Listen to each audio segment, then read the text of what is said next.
Yeah.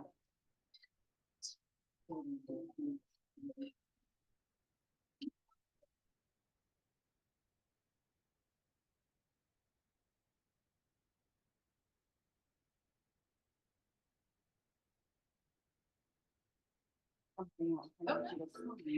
This is basically. So.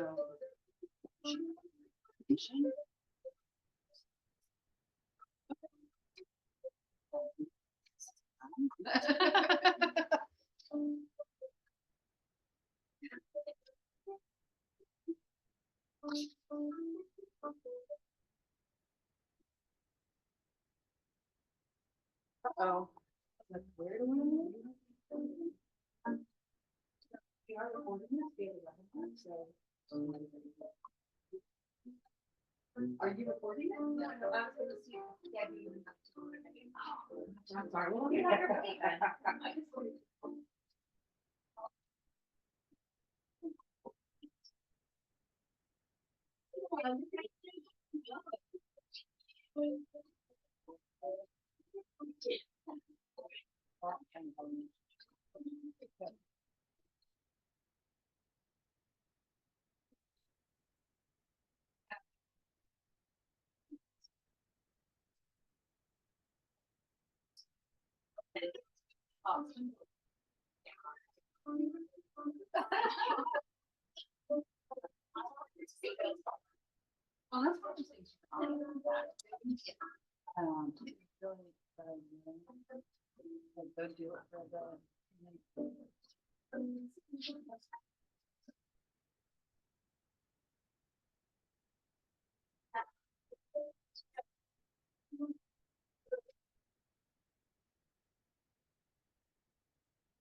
I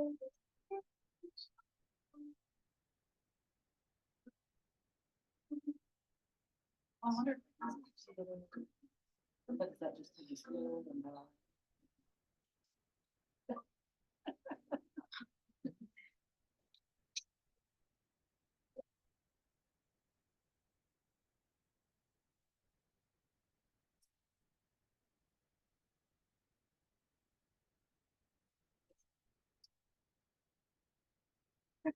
yeah.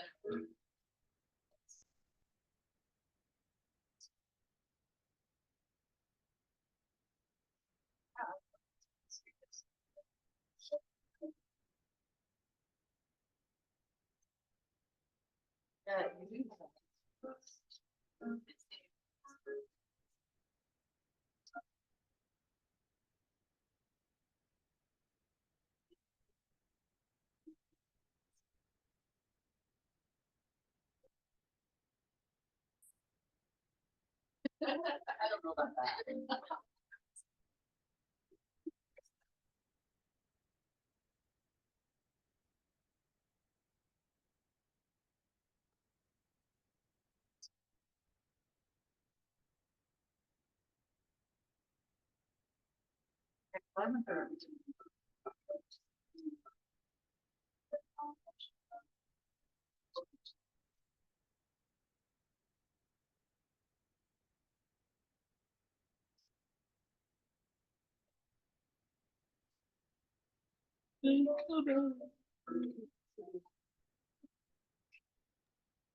Good evening. Welcome, webinar attendees. This is Brandy Breslin. I just wanted to let you know that we will be getting started in just a moment. One announcement before we get started is that all of our speakers tonight will be coming through on Holly Wilson's camera.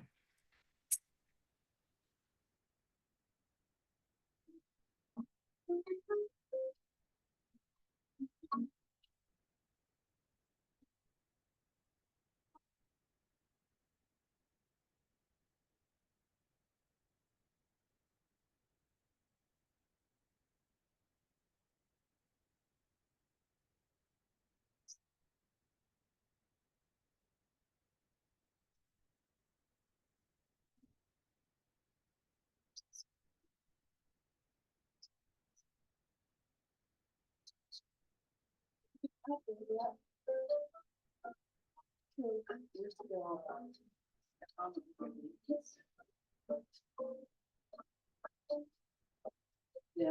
Oh, no. That's done that just possible.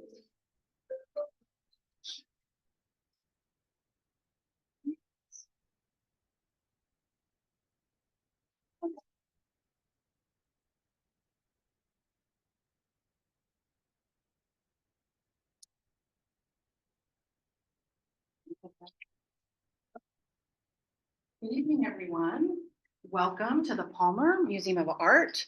I'm Brandy Breslin, Director of Education here at the Palmer, and we're really excited about our program tonight featuring an artist lecture by Holly Wilson.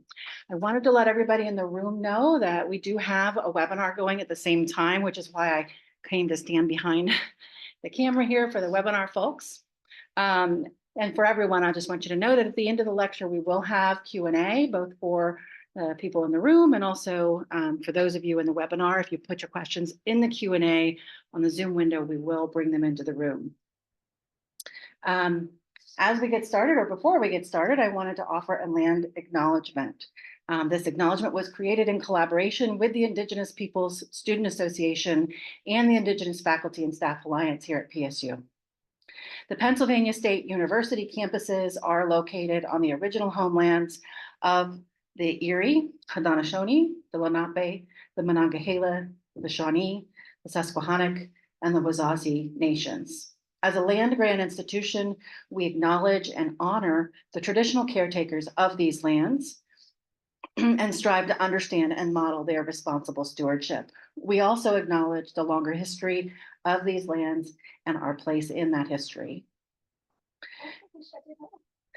So tonight's talk is part of the Palmer's educational programming related to Made in PA, the inaugural special exhibition that opened the new museum building June 1st.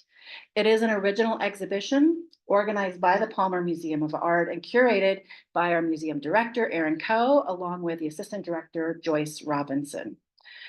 With that exhibition, we acknowledge the important support for Made in PA by Kish Bank, who was the exhibition lead sponsor, and for the support from the School of Visual Arts at Penn State.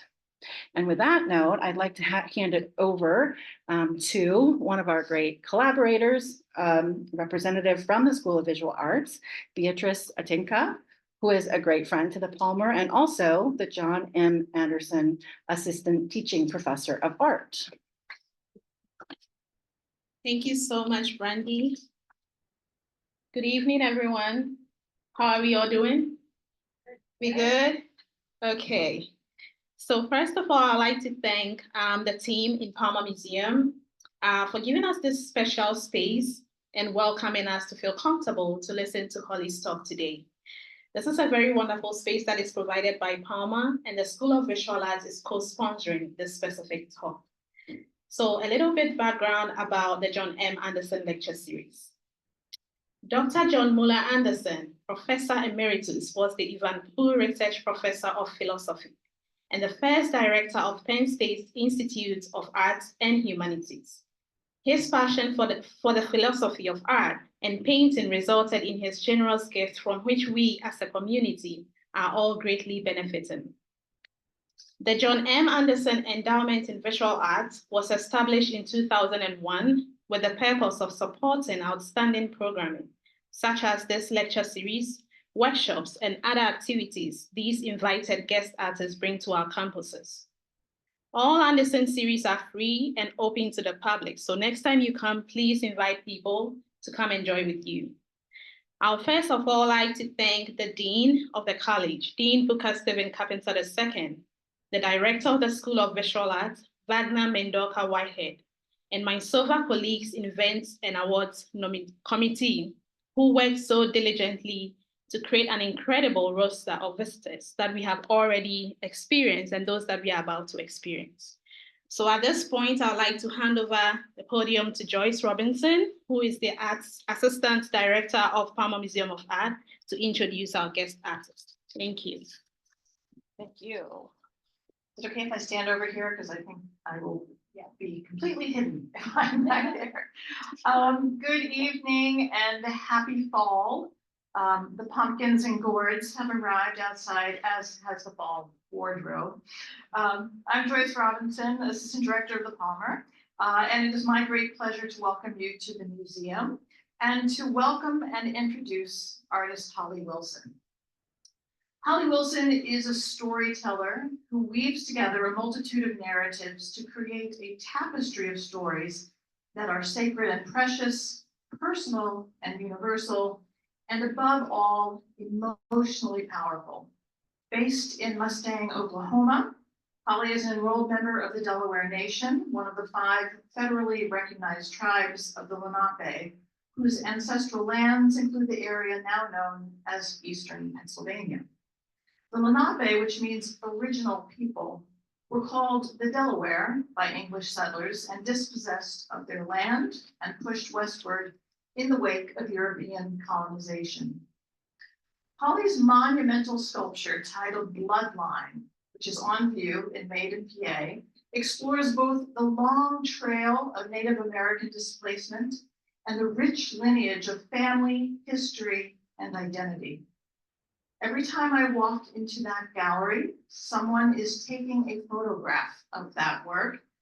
Visitors are immediately drawn to this powerful work that inspires both quiet contemplation and strong emotional responses. If you've experienced Bloodline, you know that Holly is intrigued by the power of shadows, those familial and communal secrets that linger in our lives and our memories. There are long shadows lurking in folk tales, oral histories, published scholarly volumes, and indeed in public institutions, including land-grant universities. Holly is a multimedia artist who holds master's degrees in both ceramics and sculpture.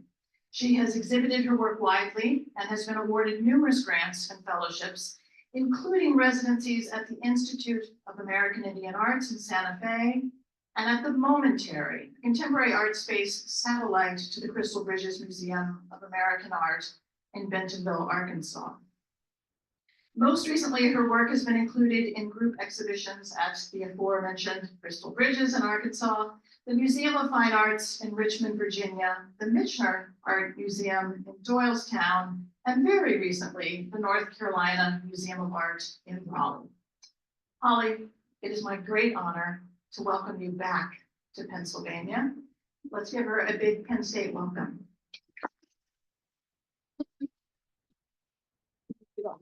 Yeah, I'm gonna mic up here.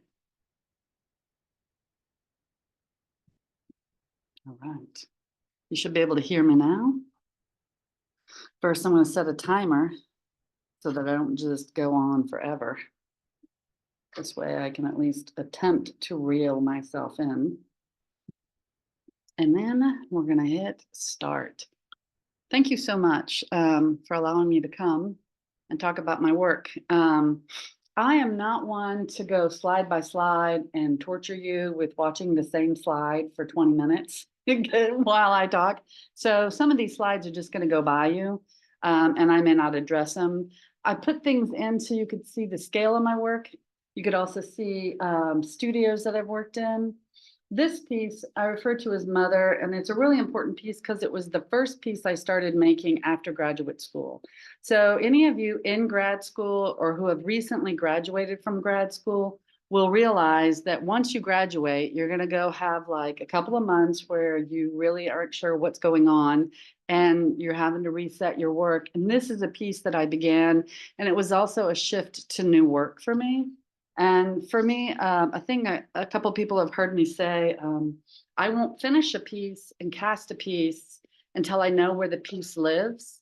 And so that was a piece that I carried with me for a long time until I could understand where she lived. And the funny thing about it is she sat on this board for years staring at me, and I did not realize that she was already in her permanent home. So it's a kind of an interesting thing how things start.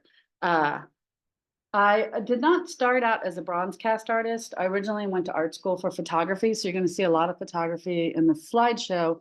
And for me, I went there because this I'm going to do a little side pull. This is my quote meth lab that is my very tiny studio of bronze casting that everyone thought was a tiny meth lab at the apartment complex we lived in.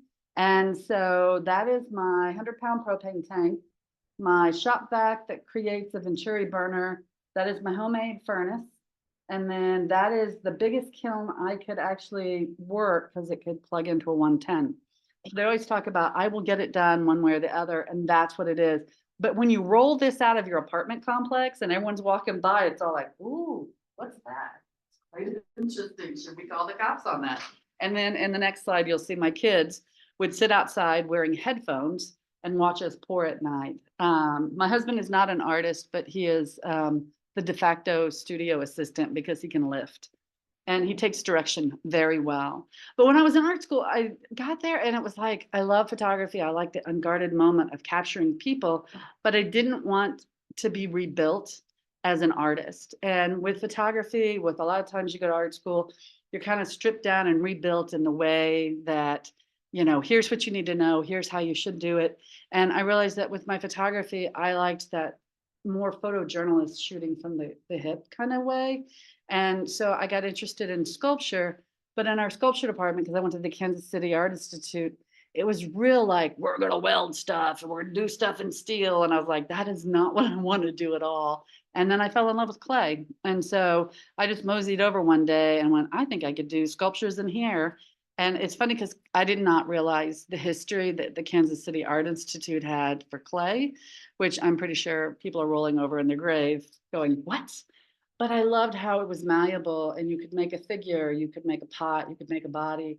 And so that's where I kind of found my place. And then it morphed into sculpture in grad school. And I always joke because I did jewelry casting as an elective, which turns basically, it's the gateway drug into bronze casting is jewelry casting. So you start with these little things, you know, and you're like, oh, this is fun. And then you're like, Could I make it bigger? Because in ceramics, I was constantly like, nobody move, I've broken a finger, we've got to find it. So these are different images of the studio that as it's grown, no longer rolling it out of the apartment complex. That was the last studio before we moved to the new place we're at. Where was I? A couple of pieces back. So that's one of the studios in a sunroom. And you can see at the very top, Bloodline. So Bloodline, I'll just real quick touch on, I started working on it when my son was a year old. And I worked on it until 2015, and he was born in 2004. So I worked on it for almost 10 years. And a big thing for me when I make a piece is I have to understand parts of it. So I come back to these geode figures for a second, because we were talking about land grants, we're talking about land, we're talking about removal. And these geofigures started because we were digging around in the garden at our house and we found these rocks. And I was like, these are geodes. And of course, everybody has a stone carving chisel in their house. So I'm like, let's go pop this open. My husband was sure I was crazy. And he's like, no, it's concrete. And I'm like, no, it's a rock. There's something in there. And when we opened it up, it was so amazing to see the inside. And these pieces are not glued. So when I do a geode, it's the idea of the two halves of the whole, the Jungian psychology, where you're both masculine and feminine.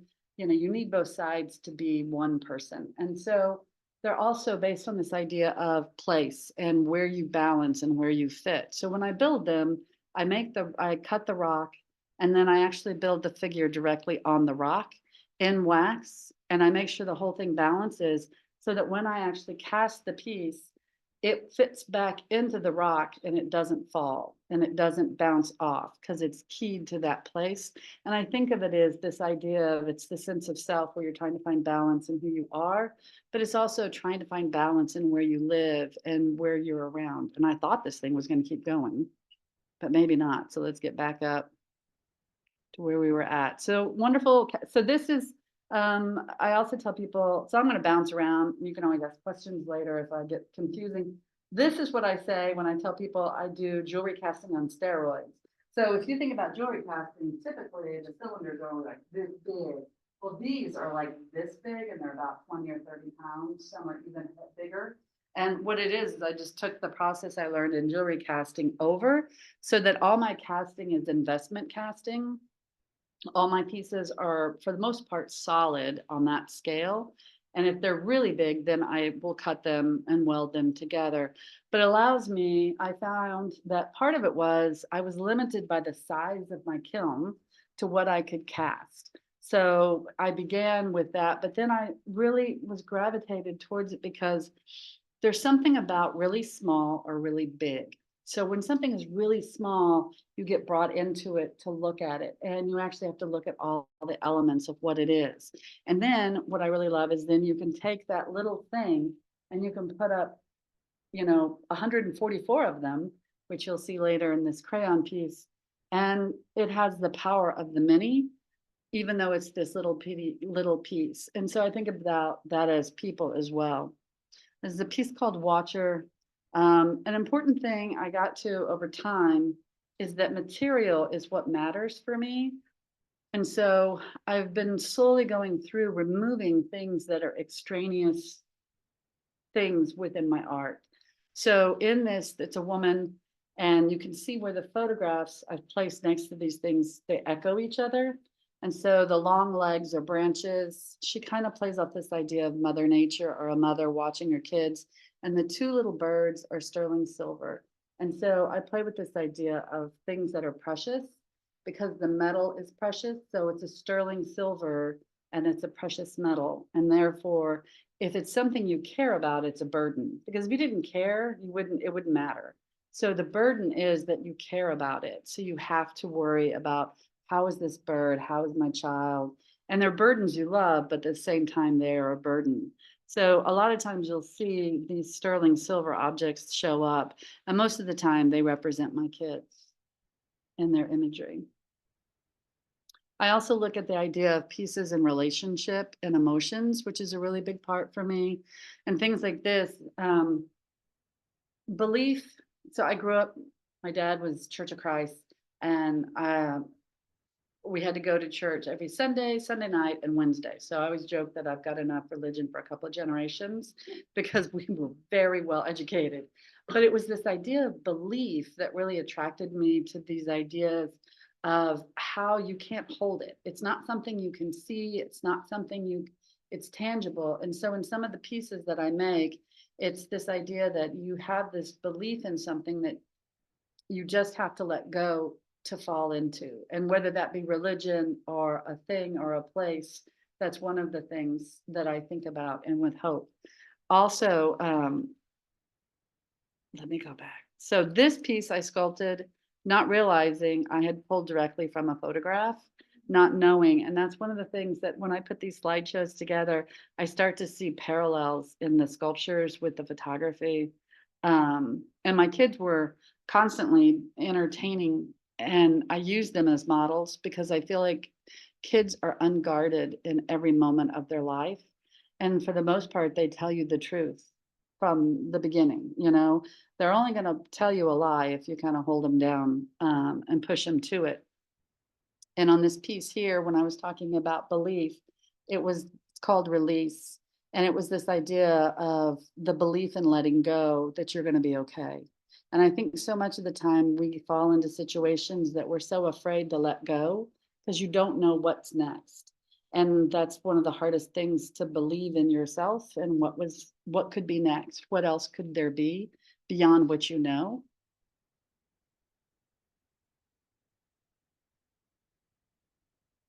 I have a series called Paper Wings that I make. So I don't do editions and I don't do copies because I feel like every piece is its own self. And if I made copies, that it would destroy the integrity of the one. And so I make a series, and I love the Paper Wings because it's based on the idea if a child were to make wings, they would be made of paper and sticks. And for me, when I do the Paper Wings series, it's always about, again, that belief, if I step off the end of this table, I can fly with paper wings. And this is the piece that photograph I took of my son. I love the series because you see this entire series of how I moved things off the bed ever so slowly. And the piece, when I showed it to my son, I'm like, who is this person? And he goes, that's the ghost of the dead. And it was just so haunting how he knew exactly who the person was in this image. And the masks are something that I've done for a long time because I feel like masks are identity. So you put a mask on so you feel comfortable being in a room, and it could be a strong mask. It could be like a lion. It could be like a bear, but you wear an armor to protect yourself out in public. And so that's what the masks have become, something that I put in a lot of my work as a way of how we carry ourselves in public. And for me, material is also important as to part of the processes I use. When I couldn't cast, I started working in encaustic wax, which is the oldest painting method in the world, which I love. That it's Darmar crystals and it's powdered pigment and beeswax. And the fact that you can paint with it and it's hot and create things in a 3D way that you couldn't do with paint all the time. So you'll see the encaustic come back again and again. And then again, this is actually my daughter. She asked me one day if she could be Deadpool, which, Deadpool is sassy mouth, superhero, anti-superhero. I'm not really sure how you put him, but I love that she saw herself as this other person. So we made her a mask, and then it became a sculpture later. It became a photograph, then it became a sculpture. And the sculpture also looked at the idea of how I think sometimes as women, we have to hide our identity to be seen as equals, especially like for what I do in bronze. I've been called little lady and told I'm going to blow myself up more times than I can count because of doing hot metal. It's so different than I think a lot of the materials that you expect, which shouldn't in this day and age of a woman to do. The figures, as you can see, live on my desk until they're ready to go. And it's funny because they'll interact. And they all come from a lot of things within my own life. So I won't know. I think a student asked me today, Well, do you finish the piece before you know the next piece? And so like this piece here, my mom actually fell into a coma from a bladder infection that killed her, which is a really sad thing, but she was seen as an overweight, drug-seeking Native person, which she was not a drug addict or even did alcohol. But her bladder infection became septic and it killed her. And in the days that we were with her in the end, her body could recover, but she was already gone. And so the piece is called "Should I Stay or Should I Go?" Because it was this idea of do you stay or you go ahead and let someone have the ability to slip away because they're not there anymore. And so that's where that piece was built off of. And then I happened to see a photograph I'd taken of my son that had the same feel. So all the pieces I do, I'm always walking around seeing something in my own world and how the importance of what it is I see in my world is affecting what it is I'm making in my studio. Bloodline began with me trying to do research to put my son on the rolls, which was really important when I had him so that he could be counted. And it's like this double-edged sword. We have to prove our heritage to be on the rolls, but then to be on the rolls, you have to be a certain amount. And if you're on the rolls, then you're counted. And at the same time, if you're not enough, then you're not considered part of it. And then it's enough that the government can also say, you don't exist anymore if there's not enough of you. And our tribe, Delaware Nation, only a few years ago got rid of our quantum because it used to be that you had to be a quarter Native American.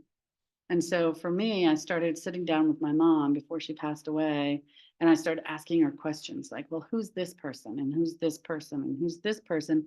So that I could try and build a lineage that I could first just put him on the rolls. But then the second was to be able to understand who we were and that I could have a story to tell my son. Because until then, I was very busy being me in the world, and I didn't need to know a lot of this information in my own brain because I was like, well, sorry, I'm old enough that we didn't talk about being Indian when I was in college. Because if I talked about my Native heritage, then I was told what kind of art I had to make.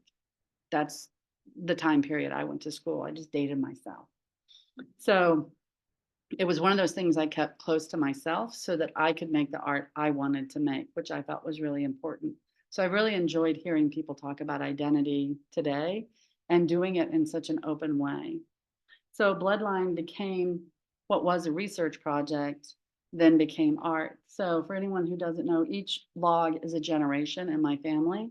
And it begins with my kids. And the first log actually has 5 kids, although I have lost 3 because even though they were lost, I remember them. I remember the miscarriages. And when I talked with my mom about people in the book, she had this big book. She called it the book. And it had everyone listed. And it would list, they had 2 kids, they lost 1 at birth. They had 3 kids, they lost 1 at a year because whether you lose them early or late, they still counted. And so I wanted them. So each of the faces that has no detail has been dipped in wax, their head bowed as a way to honor them on these logs. And so the first log was my children. The second is me and my siblings. And then it goes between my dad and my mother, and it weaves back and forth until you hit the first member of my family on the Dawes rolls. And that was James Bob Jr., who is my great-great-grandfather, and his roll number is 12, and my roll number is 677. So you think about that time period and how close that is, and how yet it seems so far away historically to that removal or that, because he was in Carlisle, like that could have happened at that time, that it's that real. My grandmother was in 2 boarding schools growing up, and it's not that far away, but we don't think about it because it seems so disconnected to who we are. My son and my daughter are really a big catalyst for the work that I make. And in this piece, it's called We Need a Hero. And it's this boy standing on a paper airplane. And we took away TV because we were watching it with him. And it was so sad because you would hear laugh tracks when people were mean to each other. And I thought that was a horrible idea, is that we're teaching children to laugh at one another's misfortune, or when somebody's hurt, or when somebody's made fun of. And so this piece is based on this idea of here's this young boy trying to be a hero. And all around him are the paper airplanes that my kids and I folded. And it has 122 paper airplanes. And they're the messages of our kids into the world. And then the bombs, there are 33. And there are blue ones that are dum-dum bombs. Because I grew up by a military base. So I used to hear boom, boom. And it was the #1 artillery training base. And they would literally test bombs out on the field to see what would happen, and also so they would understand what they did when they dropped. And the problem is, a parent, you don't know what's a dum-dum bomb and what's real. And I think of bombs as things that come at our kids in our schools and our society and on the internet. So that's where that piece came from. And it's one of my favorite to see in exhibitions, because kids then tell their stories. And there's been so many where they've written their stories on paper airplanes and become parts of trees and exhibitions on their own. This was a piece I did called Enough, because I also feel so much of what we see in our society is based on greed. If 1 cupcake's good, 2 is wonderful. And if 100, which is there is 100 plates and cupcakes in this piece, must be even better. And it doesn't matter that she can't eat them and that she's falling off the cupcakes. It's this idea that that's who our society is based around. It's like, what is ever going to be enough? This was one of my favorite photos I took of my daughter. I walked by and the light was so beautiful, and her legs looked like my sculptures. And I thought it was such a beautiful photograph that I was photographing what I see in my own art. And that's where this series kind of started thereabouts, these, what I said was this belief. And this is finding my way back. So all the plants in this piece, I started casting. I'm real bad about, like, I'm just gonna, like this. I was sitting here looking at this beautiful plant thing, and I was like, I wonder what that would look like cast, And so I started picking things up and casting them to see what they would be. And so in that piece, when you look at it, all of that is plant life from Oklahoma. And it was about finding my way back to Oklahoma from some of the places I had been. And this piece is, it's called I'm Still Here. And I started doing some research on the boarding schools. And one of the things is they weren't allowed to talk their language, and they couldn't wear their clothing, and they also had to cut their hair. And so there was a whole story about how you could hear the braids hit the bucket. And it was just a devastating sound. And while I was doing the research, I found out my sister had cancer. And so she had fat braids as a kid. And so I thought about her braids. And so in this piece, she is both the girl in the front, and she is a real girl. So she has shoes on and she has ears. And the girl in the back is basically her spirit self. And she has her fingers crossed and she's whispering, I'm still here. Because that was one of the other things, is you had to remind yourself that I'm still here. She had chemo and lost her hair. And so much of who she thought she was, or how people looked at her, they wouldn't make eye contact. And it made me think back to this idea of, when we look at the boarding schools, it wasn't something that was chosen, it was something that was pushed on us like a disease. And so I did a parallel between the two. And if you look at this, the shape is of a mountain, because we lived in Cherokee, North Carolina when we were kids. And around this big tree, they cut down to try and civilize the native people. And they put a step in it, so that was our civilization. But when you cut a big tree, the one beautiful thing is all the saplings that needed light will grow up. And so I think of our youth as the saplings that grew up. And so they intertwine. And then there's an homage to the story of the 1,000 cranes. So those are the cranes that hang above. So that was a really important piece for that time period for her. And it also reminds me of the back of a turtle. So I love that aspect. And then this was another piece. My husband got cancer. Cancer is so much fun. And when he had it, and he survived. My sister did not. And when he came home, he had lost all this weight, and he was really mad because he goes, my body has betrayed me. And so in this piece, I actually did a portrait of the sculpture. This is called Portrait of Coyote and the Anguish of Mortality, because it's this idea that this man is trying to outwit his own mortality by pretending to be a coyote.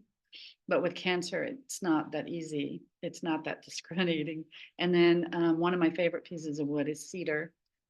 It's something that we use to purify a space. So that was the piece that I used for that.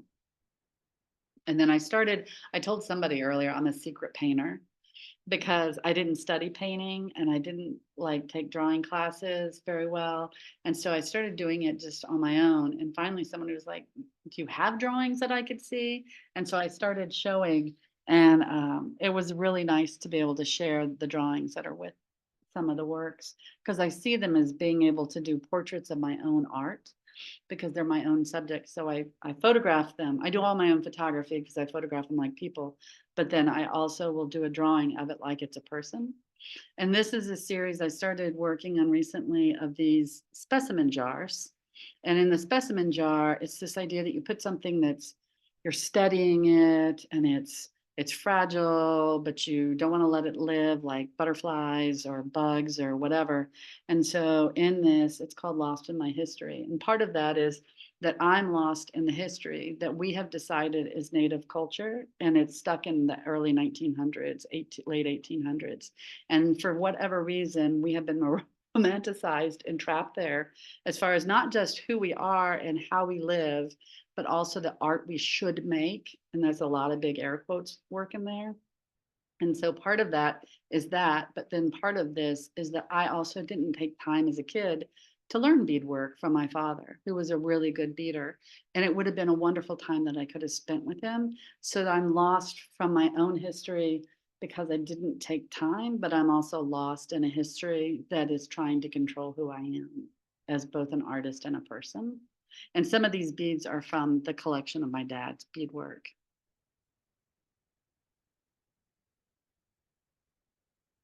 So the next thing coming up is I was with my kids and they were moving from a school in Oklahoma City to a school in Mustang, Oklahoma. And they were talking about all the friends they were going to miss. And when they talked about it, they were like, oh, so-and-so always opened my ketchup and he was so nice. And this girl, would tell the funniest jokes. And if you were like, well, who is this? They would describe them by, well, he was really tall and he had brown short hair, or they'd tell you his name. And then if you're like, I don't remember which kid this is, because I was up there making pancakes and doing all kinds of crazy stuff for the grade school. And what I loved is that they were never once like, well, it's the Black girl or the Asian kid or the Native kid or the white boy. It was always based on this idea of who they were as a person and what wonderful thing they did or didn't do. And so this crayon, we were having to put together 4 boxes of 24 crayons. And so what I decided to do is I made a piece called A View from Within Under the Skin, because the difference of me and you is pigment. That's it. I have more pigment or less pigment because of where I was raised or where I grew up or where my people came from. And the more pigment you have in your skin protected you from the sun. And that is the only difference. I'm not a different creature or a different type of person. I am the same as anyone else. And so this is 12 girls in 24 colors, and they're made of solid Crayola. And it's this idea of when we're young, we are kinder to each other because we see each other for who we are. And if we could imagine ourselves as every color in a box of crayons, we would realize we are the same and that we are all people. And so they're very meticulously carved and then cast in Crayola. And I have large one, this is 24.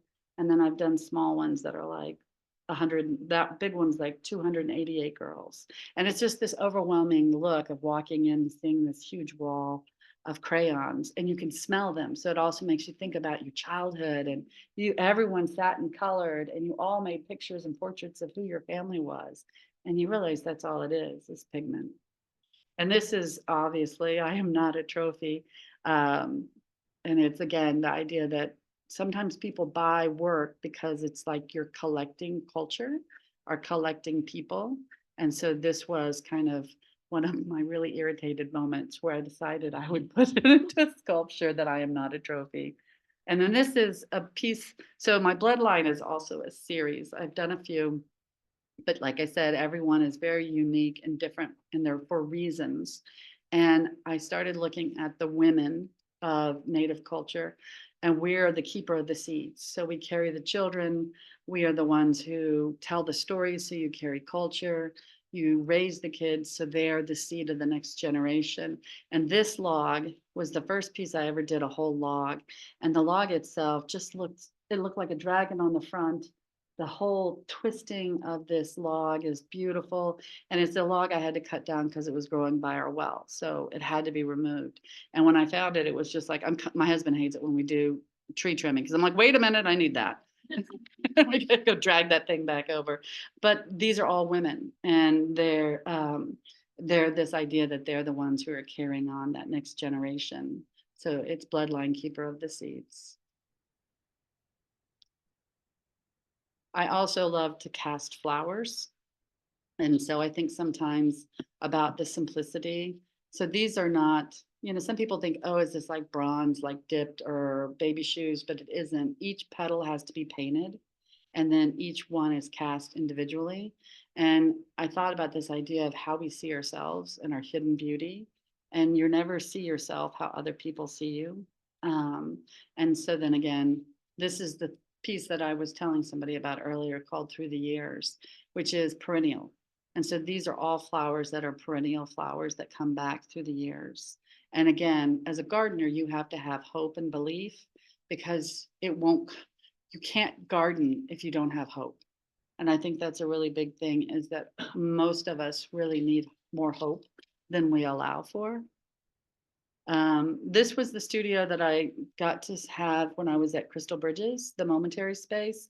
And one of the things I wanted to do is, my current studio is a trailer, and 7-foot ceilings are the top. So I wanted to have a space that I could do large paintings. And so I got to start working on large scale paintings. And so I wanted to look at bandolier bags and beaded patterns.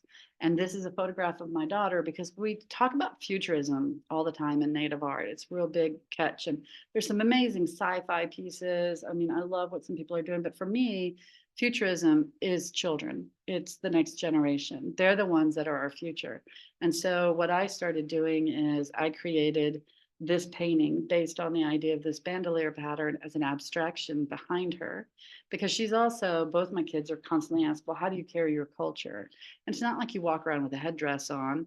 You're not announcing before you enter a room, native coming in, please, open the door and make space. And this is a way that it's carried because it's with you all the time, but it's not with you in a way that people can see. It's more like this invisible cloak that keeps you safe. And then for me, it's all about how this next generation is caring for our society, our land, our animals, climate change, all those things. This is just a crazy view of my one studio, which I finally got concrete. I joke that this is how you stay cool in Oklahoma, because somebody was asking how hot it gets. And that crazy building in the corner is one of my studios. And then I put in some clay work, because I do have degrees in clay and I haven't touched it in years, grad school. But these are pieces that I worked on in different scales. Those are still some of my others, but this was a piece I just did for the clay studio.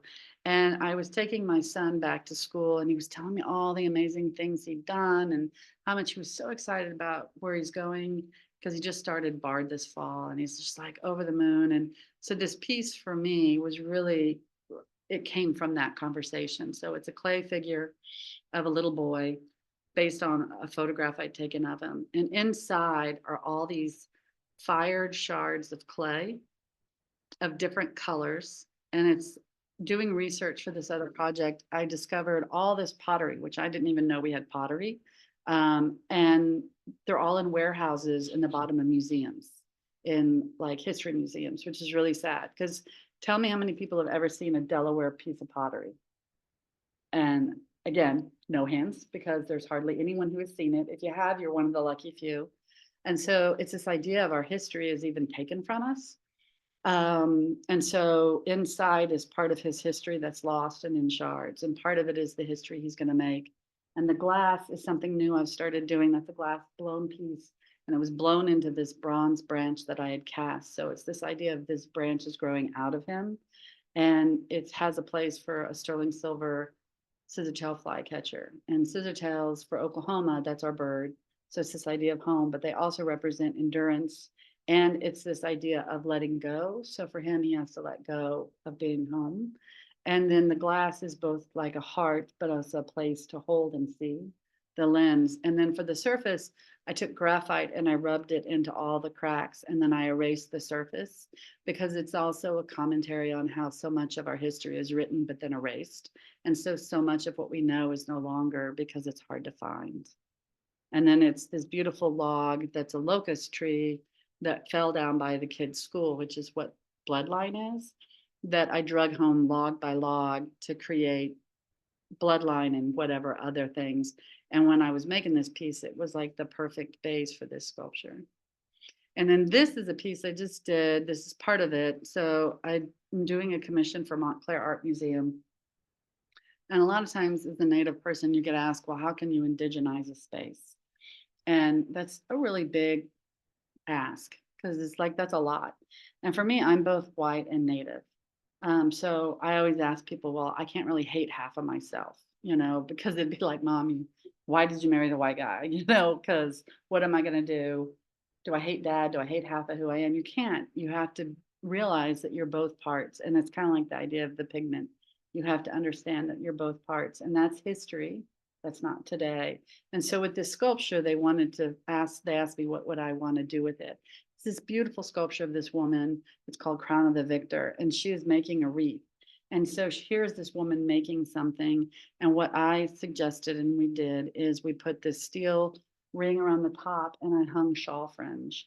And so shawl fringe, I don't know if you're familiar, but like for dances, it'll be a shawl, and it'll be a piece of fabric, and it'll be that wonderful fringe that dangles at the bottom. And what we did is we suspended it, but we spaced it enough that you could still see the sculpture, because I feel like the sculpture itself is beautiful.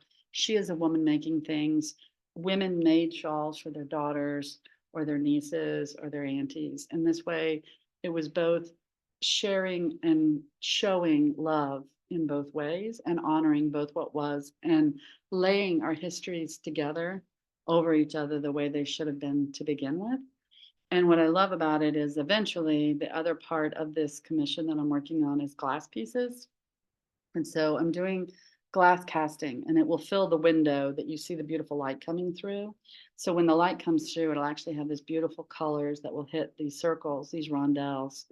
And in them, there are things from the area. So there's people, she's in a feather cape, there's beadwork, there's boat art. So they're all things that are important to our people and the region that we're in. And the window that's there is Oklahoma, is New Jersey in this region. And there's another window that is Oklahoma. And my idea is that they would be a portal to talk to each other, because Oklahoma is where we were moved to, and that was where our homeland was. And the casting method is called casting in the void. And the reason I chose the method is there's no physical structure behind it. It's the absence of a person, the absence of a bead. So it's the idea of the ghost image of who we were in a place that we were. And so you think about the idea that in all these places we have names that are rivers. You have roads that are named that have our names on it, but we're not here. And so this idea of casting in the void is a way to show the void, the absence of our presence on our own lands. And so I'm really excited to see. And in one window, there's 30 of these, and in another, there's 26. So it will be a very powerful, and the way I structure it is I thought about the land first and what was there before, and then the water and people and animals, and then plants in the sky. And so it kind of works its way up based on that. And then this is where it all began with the glasses. I took a workshop and I wanted to see if my work would translate to glass. And I loved the idea of this. And this is, again, a cast in the void. So, and I think that's it. So.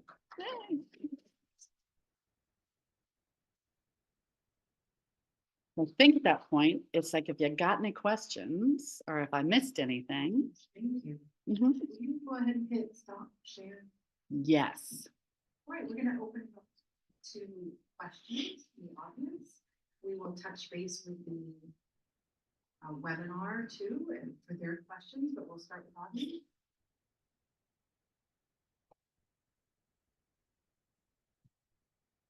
Holly, thank you so much for your talk.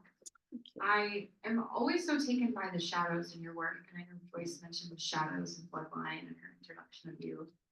And one thing that was new is hearing your background in photography.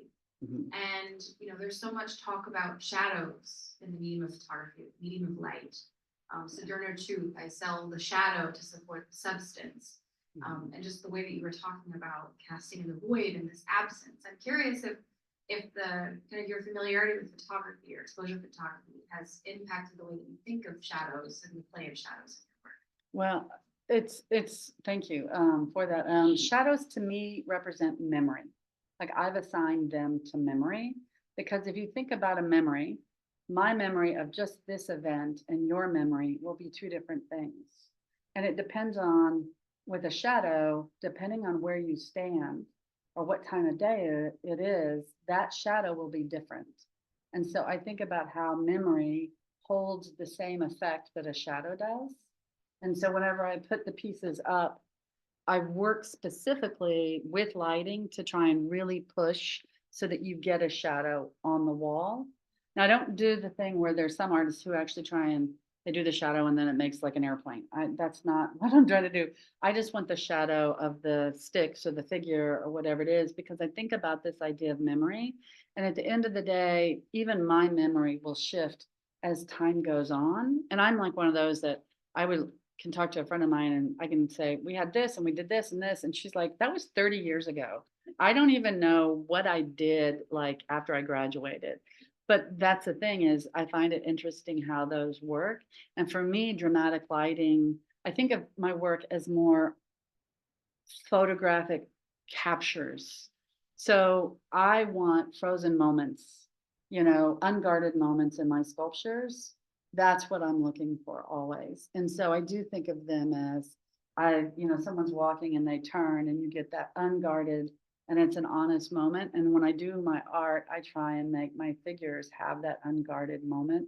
So you're seeing vulnerabilities, you're seeing truth, you're seeing emotions. Like in the crayon piece, even every girl is different, and there's one who's screaming, there's one who has their eyes closed and they're bald. And so like different, and the way the shadows work on it, there's the figure and then there's the shadow on the side. And so each of these things, and they do matter. And so I'm real bad about reading. I didn't discover until I was in college, I had dyslexia, and then getting my kids tested for ADHD. I'm like, well, that's really interesting. But I listened to a lot of books, but I wasn't good at listening or reading about why photography. I just love to see it in the lens and then to capture. And so you'll see a lot of the photographs echo so much of what's happening in the sculptures. So I don't know if I answered that. Mm-hmm.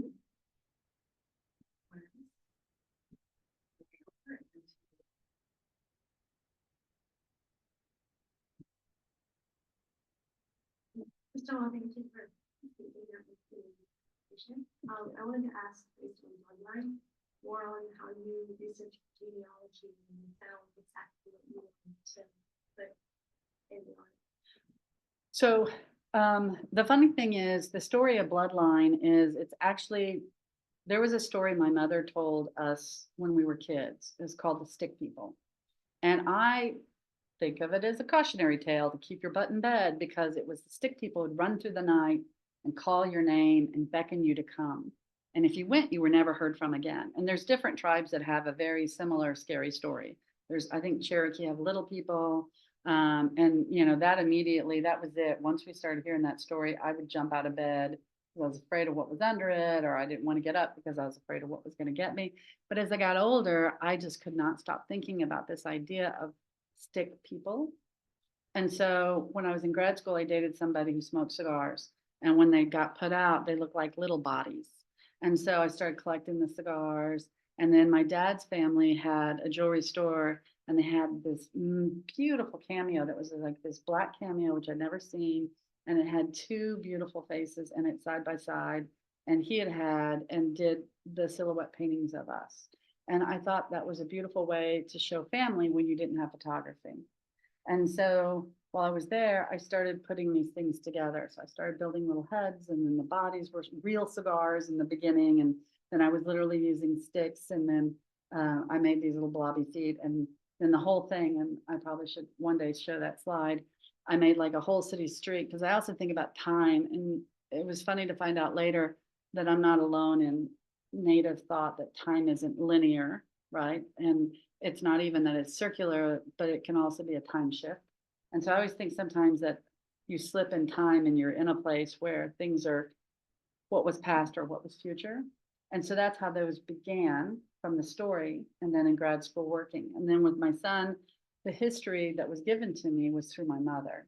And that's where that began, is her telling me. And I wanted everybody to be represented because I felt like so much of who we are is so hard to find or to be seen, that that's where that started. And then when I was at residency, I actually did finally break down and join ancestry.com so that I could get into more records. Because I'm sorry, those Mormons have every piece of paper on us. Like, if you want anything, the Mormons, I'm telling you, every single piece of paper. You go in there and you're like, oh, I got to pay more money for that. And they have everything. Like, my mother said she was married, but it was nothing. I finally joined newspaper.com. She had a full page ad on this first marriage. So it's just like they have everything on us. But that's where I started. And then I was able to start connecting all these dots with more people, which is really a wonderful. I didn't mean to make you lose it there. They just know where to get the paper. They're smart. So that's how I started. And for me, it's something I'm still building on, and I'm still adding, because my mom never knew who her dad was. And so that was a big thing. And we think if we figured out he's full blood Polish from Poland, payment coming over in 1901 as a 3-year-old. So that's a wonderful, like, to be able to put some of these pieces together, because we weren't allowed to marry outside of Native. And some Native people didn't even marry because it wasn't like, we weren't people. So you didn't have a marriage certificate for a lot of these people until much later, because we weren't people. So that's the weird thing, is trying to find information. If you're not a person, you weren't counted. So that's where it was really important, is to try and make everybody count. So. And I have one more question. When you were putting this together, how did you decide which silhouette was which person? They go, so because there's no photographs on a lot of the people that I did do, I only had up to a certain point. And then I just started doing the art part of the aesthetic. And everything is in lineage. So it's whoever's the oldest, the youngest. And so it goes from, I was informed the way I initially, I had to like renumber everything because I did the dyslexic backwards numbering. And my husband's like, Holly, nobody's going to do it this way. And I'm like, oh, is that backwards? So I had to redo the numbering. So that's where it starts. And it's my children first. And then so it literally goes by the first child I lost, the second child, then my son, then my second one I lost, and my daughter. And that's how it goes. And then it's the same thing for mine. And then it goes back and goes back. Mm-hmm. Yeah, I think they're going to. I think he had a.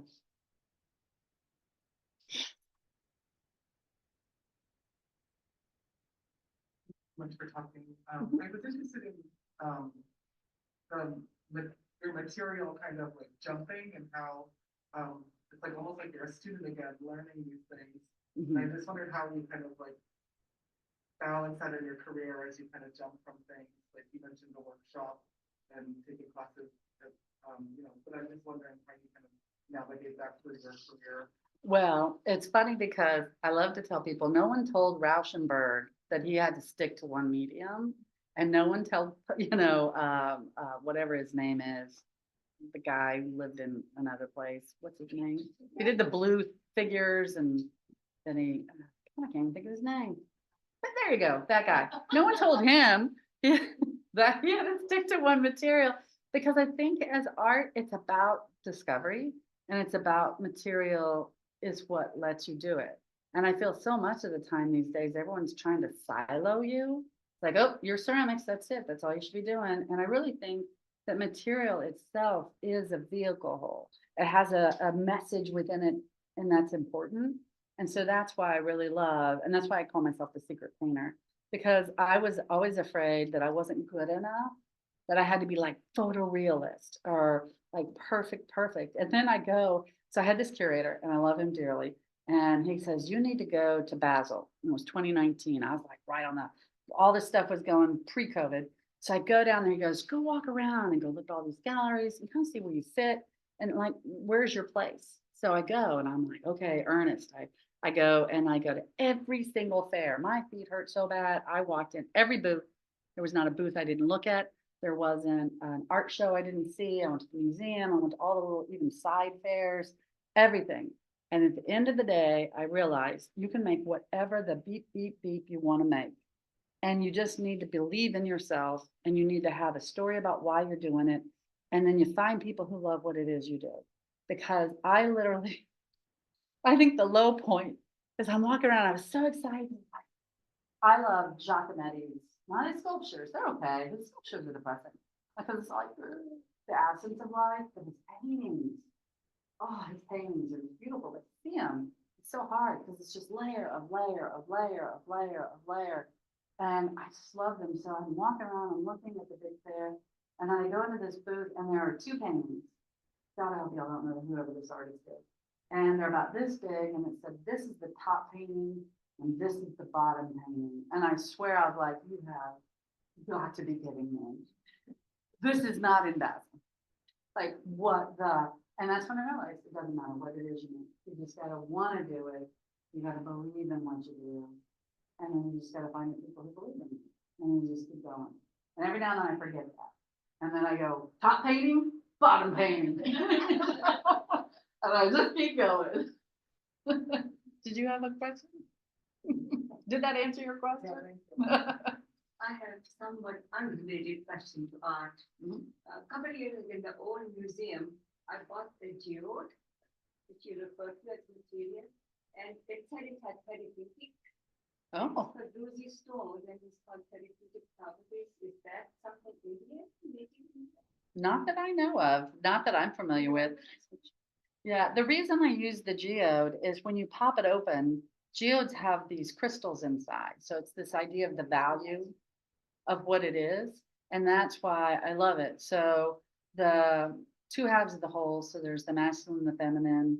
Then there's also this idea of finding balance and finding balance in where you are, like whether that be in Oklahoma, whether that be up here, is finding where you fit. And the geode also looks at land and how we have land that's below us that's full of oil, or it had, you know, minerals. And that's part of why a lot of us were pushed off certain lands, is the value of what was below our feet.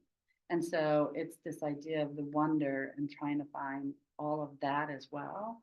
So it's all kind of mixed in. And so I'm just using the geode as kind of this beautiful metaphor for that. So, but I love that it has healing properties. Yeah, it says that, and I just brought up the tag that it said to our I love it. He goes, no. You can show me after. That's lovely. Did he have a Yeah, question? we're gonna take one from the webinar. Oh, yeah. And then we'll come back to the. Do I have to read it? No. Oh, thank God. So it says, hi Holly, thank you so much for your talk. I'm wondering if you could talk about your first encounters with art and what drew you to creating art originally. I'm also curious if your children's artwork influences any of your work. Oh, wow. So my first experience with art was, I was about 3 years old, and my dad was an artist who his parents told him to get a real job. And so he went into education, and he's actually an amazing painter, or he was an amazing painter. And so he went into education, but in the summers he was taking architecture classes, and he would sit and work on architecture up at Fort Collins, because he taught at the Indian school at Fort Sill in Lawton. That's how my mom met him. And so I would sit and I would wake him up at 5 o'clock in the morning with a coffee cup and a pencil and an eraser, and I would draw and he would draw. And that was the thing that was just like, oh, we got to get up and get moving. So I started really young because I sat with him. And it's funny because my kids, I wanted to be home. So we moved to Oklahoma from Chicago so I could be with my kids instead of, I didn't want to put them in daycare. I wanted to be there. And so it's the same thing. all the studios I've had, I'm on one side of the table, they're on the other side of the table. And there's even pieces that my daughter, because she didn't talk until she was 3, a little after 3, and she would sit and work on things and add stuff like a hat to a piece. And it was a really amazing thing, because then when I was telling the story that my daughter decided it had to have the hat, you know, the person who purchased it was like, that was what made the difference for them. And now she's an artist. She always has been. She's been very much more into the 2-dimensional. And I'm jealous because her ability to draw is just like easy. But I think sometimes when you're exposed to it, there's not the fear. And I think that helps a lot. And then my son was more of a sculptor. And so he would sit and make these clunky, like with Play-Doh, because I used to wedge Play-Doh. So all you clay people, you can just keep re-wetting it and then wedge it like clay. And so we had all these containers of Play-Doh, which cracks me up. I'm like, there goes all those degrees. And he would sit and build things in Play-Doh and create this whole environment and play while I was playing, while I was working. And that way I was always in the room with them making things. And it didn't matter if I had a studio somewhere else, they would come in. So the studio and their play area always became one. And so they literally grew up making things. And then they were big parts of the photographs.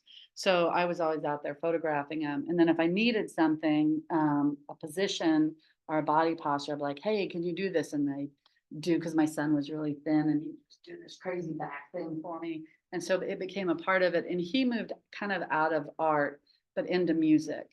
And now the biggest thing for him is he was always a storyteller. And that's what he's kind of going to school for, is writing as part of his story thing. And Zoe's the same way, because all of the things we did was creating stories. And so, yeah. So I think there's like this idea of being fed back and forth from the influences you're around. Coming back to the room for question. Hi, Holly. Thank you for your talk. I was just curious, when I look at some of your work, like Sense of Self, where the subjects have masks on them, I realize the masks have some sort of a shape, like a beak shaped or something like that. Is there any significance to that kind of shape of the mask? Or? Yeah, for those, they're bird masks. So they're not, some people, when they first see them, they think they're plug masks, but they're actually just a bird masks. Because if I could be anything, I would be a bird in another life. And when I dream, sometimes I dream I fly. And so I think about my other alternative identity would be something that would float and fly. And so in my son's mask, whenever I make things for him, he's a bear. So each one of, there's different things that I make because it fits the person and their personality and who they are. So that's the biggest thing for me, is that connection to who they feel they are as well. And I think for different people, it would be like the coyote was my husband because he was trying to trick cancer. So that's the thing, is I think about what is it that mask does for strength to you and gives you like an armor. And it's not that people can see the mask, it's that you wear the mask as a way to make you feel protected and strong. It's that invisible mask. But in my art, I actually make it in the physical. So. And then we had one more here in the room, and then. Hi, Holly. Thanks for your talk. So I really like the reference that you have for the individual identity. I was wondering if making Bloodline the sense of collective identity, and if that contrasted or conflicted with the individual identity, making it be sort of potentially change your perception of identity, whether it be a zoom out view of family of siblings or all the way of collective generations of people over, Well, years. yeah, I don't think of it as a collective. I think of it as still family and individuals, because each of those people are a real person. Like I could go through and tell you who everybody is. And so I really think of them as everybody is still an individual instead of them being a group. And I also don't think so when you think of collective identity, as even Delaware and Lenape people, my tribe is very different than other Lenape tribes. And so this idea that a community has an overall identity is not true, because then it puts us into this pan. And that's the thing I never want to do, is say, here's what all the Delawares are like. And so this is like, even the glass project I was doing, I've been asking questions of some of the Lenape that are up in the New Jersey area, like, what is important to you? And then on the Oklahoma, I had artists, I had people within the glass that are important to different community members, because each one is different. And I think that's an important thing to show, is that though we're a tribe, we're all individual, we're all people, we all live here, but you're very individual from someone else. And so I think that's an important thing to show, so. All right, and a final question from the webinar folks. With the people you cast, is there a reason that most of them have eyes that are closed or downcast? To me, they resemble how mummies look in black and white photos. I don't know about that. I think some of the stuff I may have shown has it, but a lot of the pieces I do, the eyes are open. And I don't know, I'd have to go through the slide thing and see, because a lot of them are making eye contact directly with the person. So they don't have anything to do. Normally, if I have an eyes closed, it's this idea of, is that moment of silence. Like in the girl in the front who had cancer and the one who was whispering, one is here, but she's also, there's the sadness to that. So yeah, I'd have to go through and see, but no, it's not meant to be mummies. So sorry about that. Any other questions from the room? Before we give a final thank you to our visiting artist, thank you so much, Holly. Thank you.